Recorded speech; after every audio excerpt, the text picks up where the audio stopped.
NFL playoffs are back, my favorite time of year. Y'all already know what's up. Let's get to it.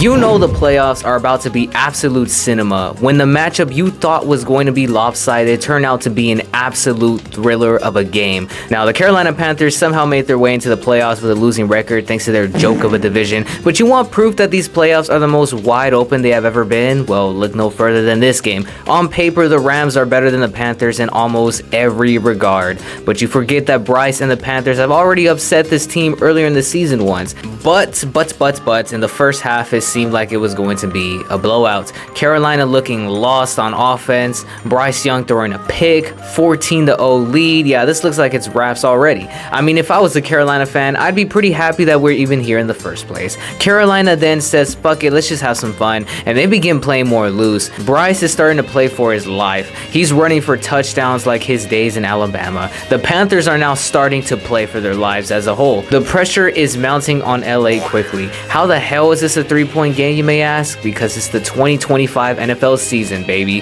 Field goals are exchanged before Stafford throws this interception to Mike Jackson, who was having himself quite the day. With this opportunity, Panthers score another touchdown, taking their first lead in the game. Oh my goodness. It has not been this loud in Bank of America Stadium since Cam Newton. But Stafford and the Rams are not going down that easily as they respond with a touchdown of their own. Carolina's offensive struggles are rearing their ugly heads. But who cares? We want chaos. And that's exactly what we get as they block the punt of the Rams to set them up in good field possession. What the fuck is happening? Bryce dropping back and finds Coker in the end zone for the score. Holy shit, they might actually pull this off. But you forget that Stafford has had his fair share of clutch moments throughout his career. With 2 minutes and 30 seconds left, Rams legit effortlessly drive up the field and shatter the dreams of Carolina. Prevent defense never works, people. It looked like Carolina threw the game. It was that terrible. Carolina had one final gasp but cannot move up a single yard. Rams are moving on. I gotta say though, this is the most hype I have been watching a Panthers game in quite some time. I'm not sure if Bryce is the ultimate answer for Carolina, but they played one hell of a game and showed the world that they really belonged in the playoffs. Chicago hosting a playoff game. What a world we live in. The emergence of Caleb Williams is here, but Jordan Love has something to say about it as he throws this dot to Watson for a quick touchdown. The lights were too bright for the Bears in the very beginning as they just couldn't get anything going. Caleb throws his pick to Valentine, and Jordan Love is smoking this Bears defense. Like, actually, there's absolutely nothing that can justify you going for it on 4th down at your own 32-yard line, down by 2 scores. What kind of idiocy entered Ben Johnson's head? Well, as you may have guessed, this results in points for the Packers, and it's suddenly a 21-3 game. Once again, the Bears turn it over on downs right before the half ends. They are lucky McManus couldn't capitalize before the half ends.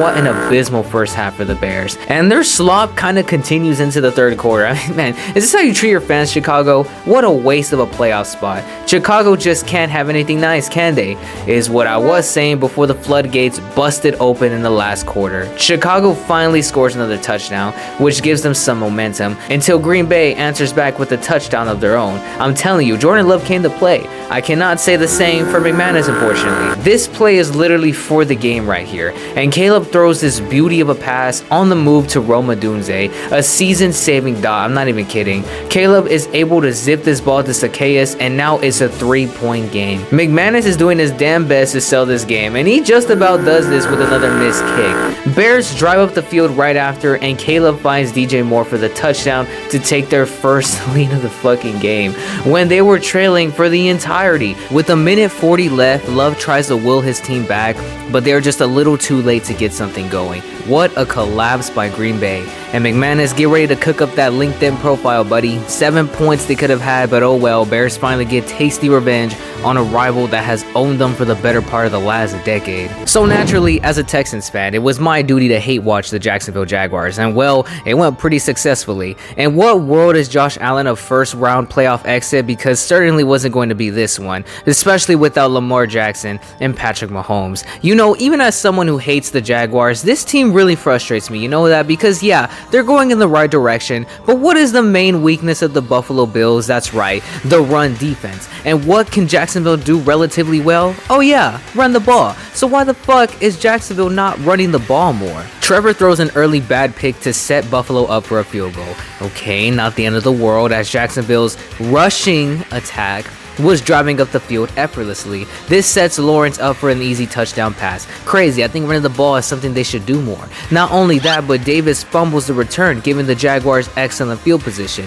But they are unfortunately inches away from capitalizing on it. Josh Allen does it himself on this drive, I'm not even lying, as he forces his way into the end zone. Bro is getting his shit rocked out there. You know what though, I'm liking these missed field goals that are going on, making these games a lot more fun to watch. Buffalo has the lead entering the fourth quarter, and once again the floodgates open. Touchdowns are exchanged. Who will get the last laugh? Lawrence is slinging it out there. Jacksonville has all but abandoned the run, but perhaps we should give credit to the Bills defense here, I don't know. Lawrence throws this short pass to ETN, who barrels in for the touchdown. However, this is fucking cookies for Allen with almost 3 minutes left on the clock. Allen is literally this entire team, bro. Look at how he trucks this entire pile. Allen rushes it in himself again, and now the Bills have the lead. Well, Prince Lawrence, it's your time. Season on the line, what you got for us? And you just threw a fucking pick. On the first play, Trevor, why Jacksonville did not continue exposing the rushing defense of Buffalo is beyond me, but whatever, I don't know ball like that, I guess. Well, all the deepest flaws of Philadelphia reared their ugly heads against the 49ers C-bench squad. Eagles need to listen to this kid if they want any success in the future. Well, they did get rid of Patula, so I guess there's a start. Philly's offense was struggling to get anything going after the first half. Purdy came out slinging it effortlessly and led San Francisco to an easy score, but Dallas Goedert had something to say about it as the tight end himself rushed it in for a touchdown. Jake Elliott is also missing kicks, love that for them. Goedert is really feeling himself now as he also catches a touchdown to put Eagles up early. Unfortunately, this is as hype as Philly's offense gets. AJ Brown is fighting with Sirianni on the sidelines. Hurts ain't getting anything going through the air, despite Purdy throwing 2 bad picks. Philly just couldn't capitalize. Suddenly, Juwan Jennings and the Niners pull off their own version of the Philly special, and now the 49ers have all the momentum in the world and never look back. Saquon can do as much as he can, but even he is not saving this anemic offense, which says a lot coming from a Texans fan such as myself, but you know, we'll get to that. San Francisco won, but at what cost? As George Kittle injures his Achilles, and things just can never go right for San Francisco. I'm telling you, absolutely unreal how players continuously get injured on this team.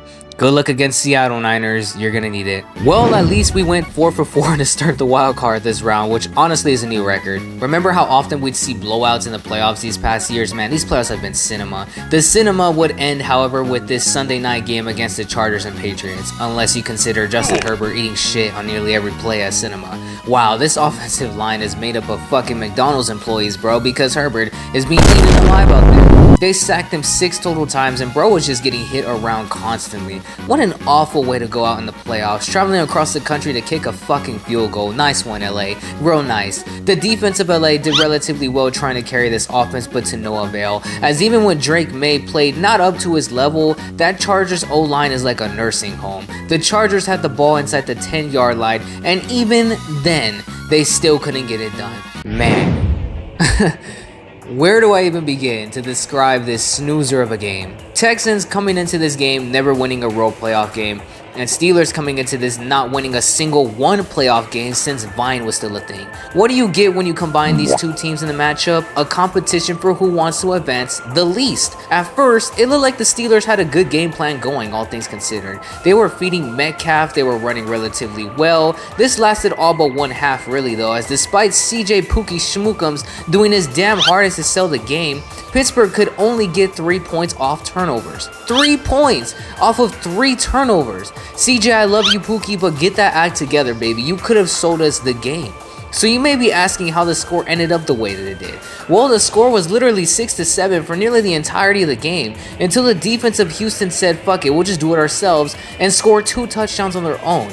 Wow, only the Texans defense can make a game where CJ fumbled the ball 5 times, turn into a blowout on the other end. Grandpa Rogers was getting his shit rocked, and this strip sack turned scoop and score I think single-handedly retired him. The Steelers yet again lose a playoff game, and in one of the worst ways possible as well. All things considered, hope has never been this high for us Texans fans. Considering how wide open these playoffs are, CJ just needs to clean up his game because this was easily his worst game yet, probably in his entire career. Those of you who are saying that putting in Davis Mills will be better for our team moving forward in these playoffs are casuals, plain and simple. I love me some Money Mills, but enough with this discourse. Calm your asses down and let CJ cook.